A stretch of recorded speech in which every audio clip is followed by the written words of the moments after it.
అందరికీ నమస్కారం. ఈరోజు మనం బ్రాహ్మణులకు స్వయం పాకం దానం చేసేటప్పుడు ఏ వస్తువులు ఇవ్వాలో తెలుసుకుందాం.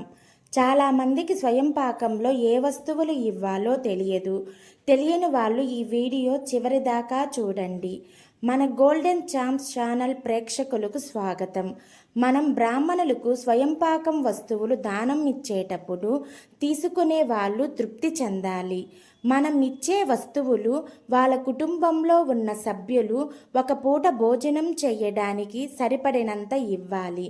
అవి ఏమిటంటే బియ్యం, కందిపప్పు, పెసరపప్పు, చింతపండు, బెల్లం, మిరపకాయలు, రాళ్ళ ఉప్పు, ఒక 5 రకాల కూరగాయలు, 2 అరటిపండ్లు.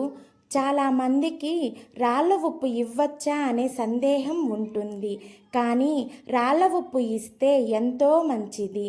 బ్రాహ్మణులకు స్వయం పాకం దానం ఇచ్చేటప్పుడు ఖచ్చితంగా దక్షిణ తాంబూలం పెట్టి ఇవ్వాలి.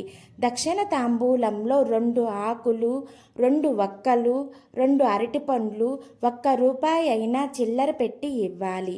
స్వయం పాకం దానం ఇచ్చేటప్పుడు ఈ ముఖ్యమైన 3 వస్తువులు తప్పకుండా ఉండాలి. అవి కొబ్బరికాయ, గుమ్మడికాయ, తులసి దళం. చాలామందికి తులసి దళం ఇవ్వచ్చా అనే సందేహం ఉంటుంది, కానీ తులసి దళం ఇస్తే ఎంతో పుణ్యం కలుగుతుంది. మనం ఏదైనా పుణ్యకార్యాలప్పుడు, పర్వదినాలప్పుడు బ్రాహ్మణులకు స్వయం పాకం దానం ఇస్తే ఎంతో పుణ్యం. ఈ వీడియో నచ్చితే లైక్, షేర్, సబ్స్క్రైబ్ చేయండి. ధన్యవాదాలు.